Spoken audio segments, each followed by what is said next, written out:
My friend faked an emergency to borrow $10,000 from me. When I found out the truth, I confronted her at a party, and her reaction was nothing like I expected. It was a Sunday evening, just like any other. I was sitting at my kitchen table, sipping my second cup of Earl Grey, looking out the window of my small townhouse in Montclair, New Jersey. I could hear my cat, Jasper, pawing around for attention, his little meows echoing around the quiet room. It's funny, just a few years ago, my Sundays were anything but quiet. My husband, Tom, and I would have our friends over, laughter filling every corner. But those days felt distant now. Since the divorce, I'd mostly been relying on my closest friends, Rachel and Susan, to keep me grounded. Rachel was practically family. We met in college, and our bond only strengthened over the years. She was vibrant, a bit of a social butterfly with a knack for storytelling that always left me in stitches. Rachel was the kind of friend who would drop everything for you if you needed her, at least, that's what I thought back then. Susan, on the other hand, was our rock. Practical, level-headed, and never one to mince words. If Rachel was the spark, Susan was the grounding wire.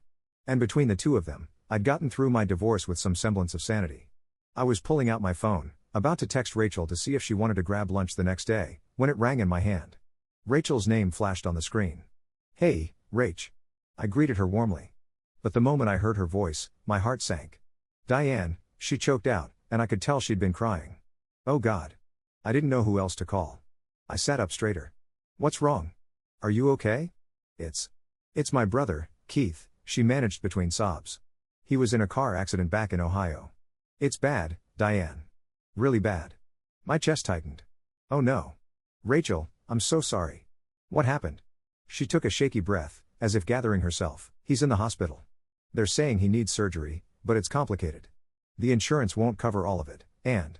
God, Diane, I don't know what to do. I felt a surge of helplessness. Rachel was family to me, and hearing her like this tore at my heart. "Is there anything I can do? Do you need me to come over?" There was a pause, and then she hesitantly whispered, "Actually, I hate to even ask this, but I need to borrow some money." I gripped the phone a bit tighter. "Of course, Rach. How much do you need?" She let out a soft sob. It's $10,000. I know it's a lot, and if you can't..." "Say no more," I interrupted. "I'll make it work. We'll get Keith through this." Rachel exhaled with relief, her voice breaking with gratitude. "Thank you, Diane. You have no idea how much this means to me. I'll pay you back, every cent. I swear." "Rachel, stop. I know you will. Just focus on Keith, okay?" The call ended with her thanking me over and over. I wired her the money first thing the next morning, and for the next few weeks, I waited for updates. But Rachel was oddly distant. When I texted to check in, I'd either get short replies or excuses that she was too stressed to talk. At first, I brushed it off. Rachel was probably overwhelmed. I could only imagine the stress of having a loved one in critical condition. But then, something strange happened. One Saturday afternoon, I met Susan for coffee at our usual spot, Café Montclair. We were catching up when she mentioned offhandedly, "Oh, did you see Rachel's Instagram story last night?" I frowned. "No, I must have missed it." "Why?" Susan raised an eyebrow, sipping her latte. "She was at that fancy new boutique on Bloomfield Avenue. Looked like she was on a bit of a shopping spree." A chill ran down my spine. "Wait. A boutique?" "Yeah, she posted a few photos of herself with some shopping bags, and in one she was trying on this designer jacket. It was weird, honestly. I thought she was dealing with her brother's hospital stuff." I forced a laugh, trying to brush it off. "Yeah, that's odd." But inside, my mind was racing. If Rachel was in so much financial trouble that she needed $10,000 from me, why was she out shopping? I told myself that maybe she was just trying to distract herself from the stress of her brother's situation. But doubt started creeping in, and I couldn't shake it. A few days later, the doubt gnawed at me so much that I couldn't ignore it. I decided to call Rachel's mom, Lydia, who still lived in Ohio. Lydia and I weren't close, but we'd met enough times that it wouldn't seem strange for me to check in. I dialed her number, my heart pounding. Lydia picked up after a couple of rings. "Hi, Lydia. It's Diane. I was just calling to see how you and Keith were holding up. I know things have been hard." "Diane, honey, it's so nice to hear from you," she replied cheerfully. "But what do you mean? Is something wrong?" My blood ran cold. I mean, with Keith's accident. Rachel told me he was in a car accident, and I just wanted to see if there was anything I could do." There was a long pause. "Keith hasn't been in any accident," Lydia finally said, sounding utterly confused. "He's fine. He was over last weekend for a barbecue." I felt the air leave my lungs. I mumbled something about being mistaken, then quickly ended the call, my hands shaking as I placed my phone down on the table. Rachel had lied. My best friend had lied to me, and she'd taken $10,000 under the guise of a non-existent emergency. I felt sick to my stomach. I didn't understand. Why would she do this? My mind raced through 100 questions, each one twisting the knife of betrayal deeper.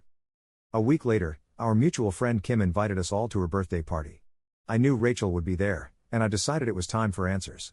Susan, who I'd confided in, insisted on coming with me, probably to make sure I didn't lose my cool. The party was in full swing by the time we arrived, with laughter and clinking glasses filling the room. And there, standing by the bar in a new designer dress, was Rachel. She was laughing, champagne in hand, the picture of elegance and ease. I walked over, barely able to contain the rage simmering inside me. "Rachel, we need to talk." She looked surprised but nodded, setting her glass down. "Of course. What's up?"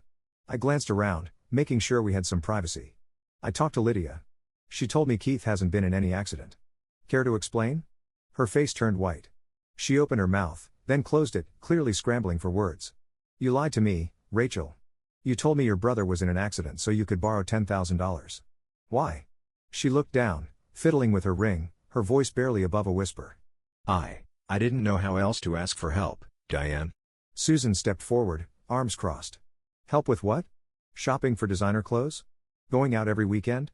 What are you even doing, Rachel?" Rachel's gaze hardened, and suddenly she wasn't the vulnerable friend I thought I knew. "You have no idea what I'm going through. None of you do. Then explain it to me," I demanded. "You're supposed to be my best friend, Rachel. We're supposed to be there for each other, remember?" She scoffed, a bitter smile tugging at her lips. "You really want to know? Fine.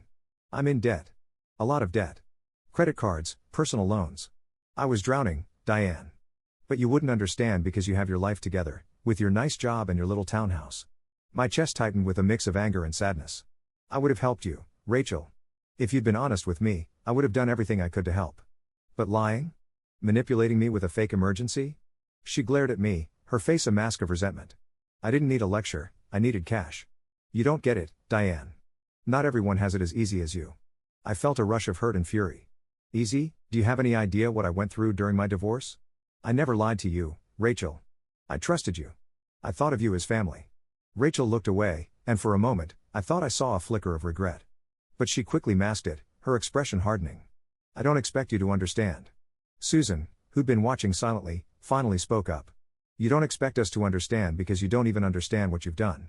Friendship isn't about using people, Rachel. You don't just take advantage of people who love you." Without another word, Rachel turned and walked away, leaving us standing there in stunned silence. In the weeks that followed, I didn't hear from Rachel. No apology, no attempt at explanation. The silence was both a relief and a wound that would take time to heal. Susan checked in on me, her pragmatic advice a balm for the rawness I felt inside. It took me a long time, but I eventually learned to forgive Rachel, not for her sake, but for my own peace. I realized that not every friendship withstands the test of honesty, and sometimes, the people we think we know best are strangers in disguise. Life went on, but with a new lesson ingrained deep within me. Trust, once broken, is hard to rebuild. And friendship? True friendship is built on truth and loyalty, not deceit. As for Rachel, I don't know what became of her. Maybe she found the help she needed, or maybe she continued down a path of deception. But for me, that chapter closed with her walking away, and I took it as a painful reminder that some people will only stay as long as they think you're useful. In the end, it was a harsh but invaluable lesson, one I carry forward. And though the sting of betrayal lingers, I know that I'm stronger for it. As the months passed, I tried my best to let go of the anger and hurt Rachel had left me with. But every now and then, that deep sting of betrayal would flare up. I couldn't shake the feeling that she had gotten away with it all too easily, taking my money, lying, and walking away without so much as an apology. Susan, always the pragmatic one, urged me to let it go, saying, "Diane, people like Rachel always get what's coming to them eventually." But that didn't satisfy the ache inside me. One evening, about 6 months after that party, I was sitting at my desk at home, preparing some documents for work, when I received an email notification. It was from a mutual friend, Kim, the same one who had hosted that party. The email's subject line read, "Thought you'd find this interesting." Curiosity piqued, I opened the email, and as I read, my eyes widened. Kim had attached a link to a local news article. My heart raced as I read the headline, "Local woman accused of credit card fraud and theft." There, right below the headline, was a picture of Rachel. The article detailed how Rachel had allegedly racked up thousands of dollars in fraudulent charges using other people's credit card information. Apparently, she'd been running some kind of scheme, borrowing money from people under false pretenses, and using multiple credit cards to live beyond her means. She'd finally been caught after one of her lenders reported her to the authorities. The court date was set for the following month. I felt a strange mix of emotions: shock, satisfaction, even a little pity. I knew Rachel had issues, but I never imagined it was this deep. And yet, a part of me felt relieved. I wasn't the only one she'd wronged, I was just one of many she'd used and manipulated along the way. Over the next few days, I kept an eye on the news, almost obsessively following updates on Rachel's case. Susan and I would exchange incredulous texts every time a new detail emerged. The story became juicier by the day. Rachel's lawyer was attempting to plea bargain, but the sheer number of people she'd defrauded was staggering. Dozens of victims had come forward, each with their own story of how Rachel had deceived them. One evening, I was catching up with Susan over dinner when my phone rang. I didn't recognize the number, but for some reason, I felt compelled to answer. "Hello? Diane. It's Rachel." Her voice was barely a whisper, but I knew it was her. I took a steadying breath, feeling a mix of anger and amusement. "Rachel. Long time, no talk." She sighed, and I could hear the exhaustion in her voice.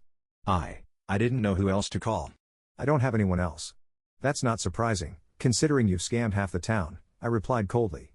I heard Susan inhale sharply from across the table, giving me a supportive nod as she listened in. "Look, I know I messed up," Rachel murmured. "I was in over my head. I didn't know how to get out of it, and I'm sorry, Diane. I'm sorry for everything." The apology rang hollow, and I didn't buy it for a second. "Rachel, you didn't just mess up. You lied to me, stole from me, and treated me like some backup bank. You lied about your own brother being in an accident, for God's sake. I trusted you." I know, she whispered, sounding almost desperate. "That's why I'm calling. I need your help." I almost laughed out loud. "You need my help? Now?" "Yes," she said, her voice cracking. "I'm facing jail time, Diane. I can't go to jail. I don't have anyone else who would understand. Please. I'll do anything. I just need a loan for legal fees. I'll pay you back this time. I swear." I paused, the satisfaction of the moment settling in. Here was the woman who had betrayed me, finally understanding what it felt like to be desperate and alone. But I was done being her safety net. She didn't deserve it, and I wasn't about to let her drag me down with her again. "You know, Rachel," I said slowly, "you're right about one thing. I do understand. I understand that you're willing to use anyone to get what you want, and I'm not going to be part of that anymore. You're on your own." Her silence spoke volumes, and for a moment, I felt a twinge of pity. But it was fleeting. "I really thought we were friends, Rachel," I added softly, "but friends don't do this to each other." Before she could respond, I hung up the phone. A month later, I sat in the back of a packed courtroom with Susan by my side. We watched as Rachel, in her designer clothes and with that same practiced look of innocence, stood before the judge, hands clasped in front of her, as her long list of charges was read aloud. She tried to look remorseful, but there was a hollow quality to her expression that felt all too familiar. The judge didn't buy it. The final ruling, a guilty verdict with a sentence of 3 years in prison, along with restitution payments to her victims. I watched as Rachel's shoulders sagged, the weight of her actions finally catching up to her. The mask she'd worn for so long was gone, and in its place was a woman who had finally run out of chances. As we left the courtroom, I felt an unexpected sense of peace wash over me. I hadn't actively sought revenge, I hadn't lifted a finger to bring Rachel down. The universe, or karma, perhaps, had simply done its job. Watching her face the consequences of her actions brought a sense of closure I hadn't expected. As we walked out, Susan nudged me. "How do you feel?" she asked with a knowing smile. "Lighter," I replied. "I feel like I can finally move on." And I did. I put Rachel, and the hurt she caused, behind me. Life went on, richer and fuller without her, and I found myself surrounded by people who truly valued honesty, loyalty, and friendship. People who, unlike Rachel, didn't need to lie or deceive to find happiness. In the end, I realized I was better off without her. Rachel was a reminder of a painful lesson, one that taught me the true value of trust and the importance of letting go of toxic people. And as I walked out of that courthouse, hand in hand with Susan, I knew that whatever lay ahead, I was finally free.